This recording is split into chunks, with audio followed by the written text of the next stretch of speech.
के चक्कर में। हेलो हाय दोस्तों, हाय। आज हम लोग घूमने के लिए इधर पोखरे के पास आए हैं और हो गई देखिए कंगाल शाम हो हम तो चुका माल है। के चक्कर में। अरे वाह, तनी फिर से। हो गई नी कंगाल हम तो माल के चक्कर में।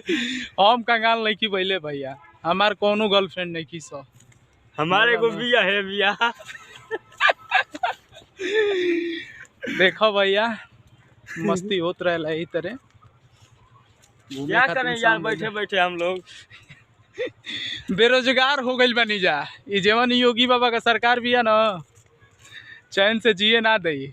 बेरोजगारी एकदम कपार पर चढ़ के नाचती है। जाना जाए के तहाँ चले लेंगे, जहाँ जाए के तहाँ आवे के पड़ जाता। बाहर योगी बाबा जन गली ना देखे बेरोजगारी एकदम चाप के बिया।